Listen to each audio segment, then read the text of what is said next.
யோவான் 4ஆம் அதிகாரம்.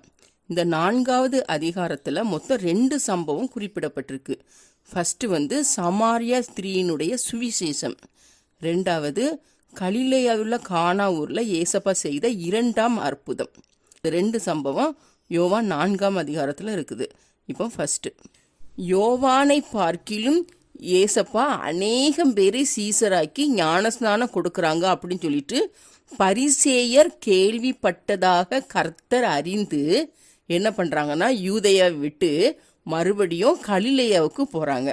ஏசப்பா தாமே ஞானஸ்நானம் கொடுக்கல, அவருடைய சீசர்கள் தான் ஞானஸ்நானம் கொடுத்தாங்க. இப்போ ஏசப்பா யூதேயா விட்டு எங்கே போகிறாங்க? கலிலேயாவுக்கு போகிறாங்க. போகிற வழியில் எந்த நாட்டு வழியாக போகிறாங்கன்னா, சமாரியா நாட்டின் வழியாட்டு போகிறாங்க. அப்படி ஏசப்பா தம்முடைய சீசர்களோடு சமாரியா நாட்டுக்கு வராங்க. அங்கே யாக்கோபு தன் குமாரனாகிய யோசேப்புக்கு கொடுத்த நிலத்துக்கு அருகே இருந்த அந்த சீகார் எனப்பட்ட ஊருக்கு வராங்க. அந்த ஊரில் என்னது இருந்துச்சுன்னா, யாக்கோபினுடைய கிணறு இருந்துச்சு. அப்போ யாக்கோபு யோசேப்புக்கு கொடுத்த நிலத்துக்கு அருகே இருந்த ஊர் எது? சீகார். அந்த ஊரில் என்னது இருந்துச்சு? யாக்கோபினுடைய கிணறு இருந்துச்சு. ஏசப்பாவும் அவருடைய சீசர்களும் பிரயாணம் பண்ணி அந்த கிணத்துக்கிட்ட வராங்க. ஏசப்பாவுக்கு பயங்கர டயர்டாக இருக்குது. ஏசப்பா பிரயாணத்தினால இலைப்படைந்தவராக அந்த கிணத்துக்கு பக்கத்தில் உட்கார்றாங்க. அப்போது எத்தனாவது மணி வேலையாக இருந்துச்சுன்னா, ஏறக்குறைய 6ஆம் மணி வேலையாட்டு இருந்துச்சு. ஏசப்பா அந்த கிணத்துல உட்காரச்சில் எத்தனை மணி? 6ஆம் மணி வேலையாக இருந்தது. ஏசப்பாவுடைய சீசர்கள் என்ன பண்ணுறாங்கன்னா, போஜன பதார்த்தம் வாங்குறதுக்காண்டி ஊருக்குள்ளே போகிறாங்க. அப்போது சமாரியா நாட்டை சேர்ந்த ஒரு பெண் என்ன பண்ணுறான்னா, அந்த கிணத்துல தண்ணி மோக்கிறதுக்காண்டி வாரா. அப்போ ஏசப்பா அவளை பார்த்து சொல்கிறாங்க, தாகத்துக்கு தா அப்படின்னு சொல்லி கேட்காங்க.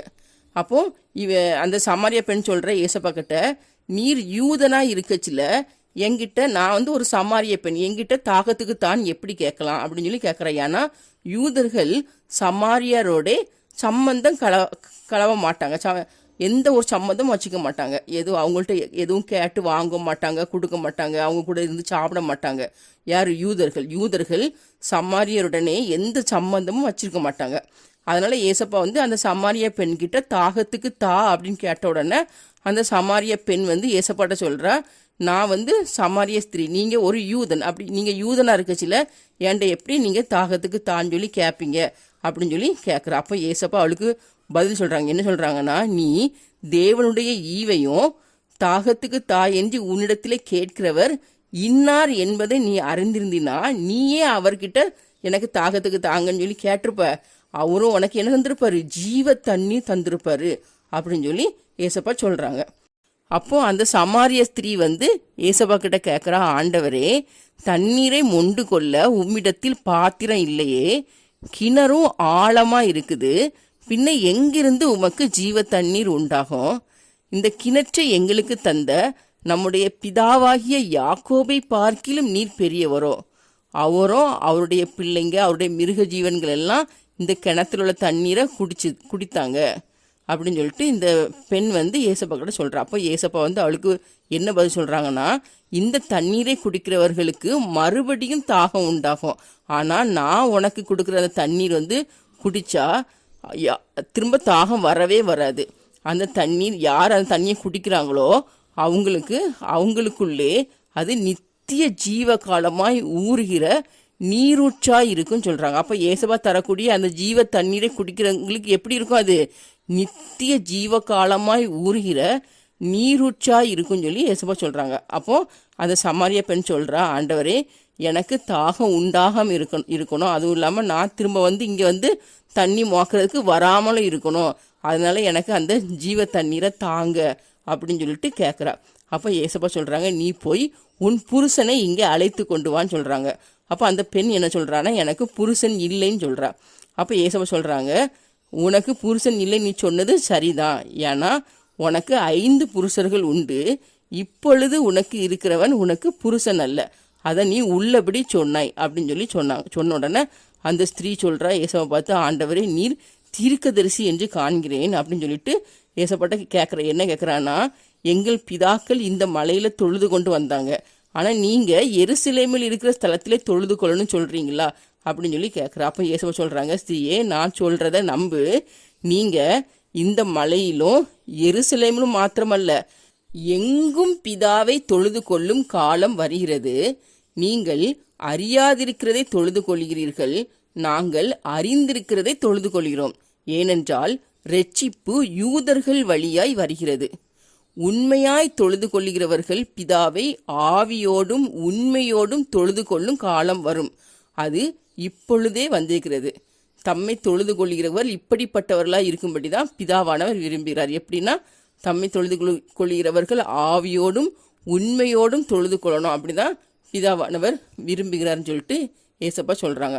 அப்போ அந்த ஸ்திரீ ஏசப்பா பார்த்து சொல்கிறா, கேட்குறா, ஏசப்பாட்ட என்ன கேட்கானா, கிறிஸ்து எனப்படுகிற மேசியா வருகிறார் என்று அறிவேன், அவர் வரும்போது எல்லாவற்றையும் நமக்கு அறிவிப்பார் அப்படின்னு சொல்லிட்டு ஏசப்பாட்ட சொல்கிறா. அப்போ ஏசப்பா சொல்கிறாங்க அவளை பார்த்து, உன்னுடனே பேசுகிற நான் தான் அவர் அப்படின்னு சொல்கிறாங்க.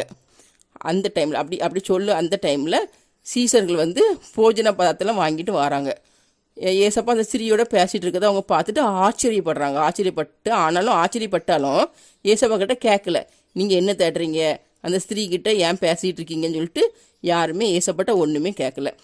அப்போது அந்த சமாரிய ஸ்திரீ என்ன பண்ணுறான்னா, தன்னுடைய குடத்தை அந்த கிணத்து பக்கத்தில் வச்சுட்டு ஊருக்குள்ளே போகிறா, சமாரியா ஊருக்குள்ளே போகிறா. போய் ஜனங்களை பார்த்து சொல்கிறா, நான் செய்த எல்லாவற்றையும் ஒரு மனுஷன் எனக்கு சொன்னார், அவரை வந்து பாருங்கள், அவர் கிறிஸ்து தானோ அப்படின்னு சொல்கிறா. உடனே அவ பேச்சை கேட்டு ஜனங்கள் எல்லாரும் என்ன பண்ணுறாங்கன்னா ஏசப்பா கிட்ட வாராங்க. இப்படி நடந்துட்டு இருக்கச்சுல சீசர்கள் ஏசப்பாட்ட சொல்கிறாங்க, ரபி போஜனம் பண்ணும் சொல்லி வேண்டிக் கொள்கிறாங்க. அவங்க சாப்பாடு வாங்கிட்டு வந்தாங்களா, அதை சாப்பிடுங்கன்னு சொல்கிறாங்க. அப்போ ஏசப்பா சீசர்கள்ட்ட சொல்கிறாங்க, நான் புசிப்பதற்கு நீங்கள் அறியாத ஒரு போஜனம் எனக்கு உண்டு அப்படின்னு சொன்ன சீசர்கள் நினைக்கிறாங்க, ஒருவேளை வேற யாராவது ஏசப்பாக்கு சாப்பாடு கொண்டு கொடுத்துருப்பாங்க போல அப்படின்னு நினைக்கிறாங்க. அப்போ ஏசப்பா அவங்கள பார்த்து சொல்கிறாங்க, நான் என்னை அனுப்பினவருடைய சித்தத்தின்படி செய்து அவருடைய கிரியையை முடிப்பதே என்னுடைய போஜனமாக இருக்கிறது. அறுப்பு காலம் வருகிறதற்கு இன்னமும் 4 மாதம் செல்லும் சொல்லி நீங்கள் சொல்றது இல்லையா? இதோ வயல் நிலங்கள் இப்பொழுதே அறுப்புக்கு விளைந்திருக்கிறதென்று உங்கள் கண்களை ஏறெடுத்து பாருங்கள் என்று நான் உங்களுக்கு சொல்கிறேன். விதைக்கிறவனும் அறுக்கிறவனும் ஆகிய 2 பேருமே ஒருமித்து சந்தோஷப்படத்தக்கதாக அறுக்கிறவன் கூலியை வாங்கி நித்திய ஜீவனுக்காக பலனை சேர்த்து கொள்கிறான். விதைக்கிறவன் ஒருவன், அறுக்கிறவன் ஒருவன் என்கிற மெய்யான வழக்கு சொல் இதனாலே விளங்குகிறது. நீங்கள் பிரயாசப்பட்டு பயிரிடாததை அறுக்க நான் உங்களை அனுப்பினேன். மற்றவர்கள் பிரயாசப்பட்டார்கள், அவர்களுடைய பிரயாசத்தின் பலனை நீங்கள் பெற்றீர்கள் சொல்லி ஏசப்பா சீசர்கள்ட்ட சொல்கிறாங்க. அப்படி பேசிட்டு இருக்கச்சில அந்த சமாரியா பெண்ணோட பேச்சை கேட்டு நிறைய பேர் ஏசப்பா மேலே விசுவாசம் வச்சு ஏசப்பா பார்க்குறதுக்கு வராங்க. ஏசப்பா கூட சொல்கிறாங்க, நீங்கள் எங்கள் கூட தங்கி இருக்கணும், எங்கள் ஊருக்குள்ளே வாங்க, ஊருக்குள்ளே எங்கள் கூட தங்கி இருக்கணும்னு சொல்லிட்டு ஏசப்பா வேண்டிக் கொள்கிறாங்க. அப்போ ஏசப்பா என்ன பண்ணுறாங்கன்னா, அவங்க கூட சமாரியா ஊருக்குள்ளே போகிறாங்க. போய் அவங்க கூட 2 நாள் தங்குறாங்க. எத்தனை நாள் தங்குறாங்க? 2 நாள் அவங்க கூட தங்குறாங்க. தங்கி அந்த ஜனங்களுக்கு உபதேசம் பண்ணுறாங்க. அப்படி ஏசப்பாவுடைய உபதேசத்தை கேட்டு அநேகம் பேர் ஏசப்பா மேலே விசுவாசம் வைக்கிறாங்க. அப்படி விசுவாசம் வச்சவங்க அந்த ஸ்திரீயை பார்த்து சொல்கிறாங்க, நீ சொன்னதுனால ஒன்றும் நாங்கள் ஏசப்பா விசுவாசிக்கலை, அவருடைய உபதேசத்தை நாங்களே கேட்டு அவர் மெய்யாய் கிறிஸ்துவாகிய உலக இரட்சகர் என்று அறிந்து விசுவாசிக்கிறோம்னு சொல்லிட்டு அந்த ஜனங்கள் அந்த ஸ்திரியை பார்த்து சமாரியா பெண்கிட்ட சொல்கிறாங்க. அதுக்கப்புறம் 2 நாள் கழித்து ஏசப்பா என்ன பண்ணுறாங்க, சமாரியாவிலிருந்து புறப்பட்டு எங்கே போகிறாங்கன்னா கலிலேயாவுக்கு போகிறாங்க. இனி அடுத்தது 2வது சம்பவம்.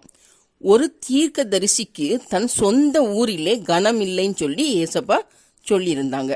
இப்போ ஏசப்பா கலிலேயாவில் உள்ள கானா ஊருக்கு வராங்க. இந்த கானா ஊரில் ஏற்கனவே ஒரு முதலாம் அற்புதம் பண்ணியிருந்தாங்க. என்ன அற்புதம்? தண்ணீரை திராட்சரசமாக மாற்றி அந்த அற்புதத்தை கானா ஊரில் பண்ணியிருந்தாங்க. இந்த கானா ஊருக்கு ஏசப்பா மறுபடியும் வந்திருக்காங்க.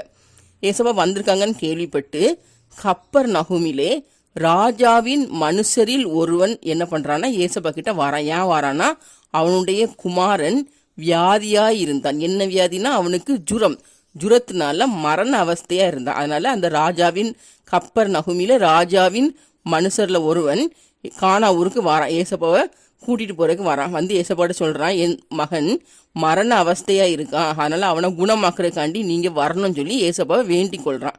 அப்போது ஏசப்பா அவனை பார்த்து சொல்கிறாங்க, நீங்கள் அடையாளங்களையும் அற்புதங்களையும் காணாவிட்டால் விசுவாசிக்க மாட்டீர்கள்னு சொல்லி சொல்றாங்க. அப்போ அந்த ராஜாவின் மனுஷன் ஏசப்பாட்ட சொல்றான், ஆண்டவரே என் பிள்ளை சாகிறதற்கு முன்னமே நீர் வரணும் அப்படின்னு சொல்லி சொல்றான். அப்போ ஏசப்பா சொல்றாங்க அவனை பார்த்து, நீ போகலாம், உன் குமாரன் பிழைத்திருக்கிறான்னு சொல்றாங்க.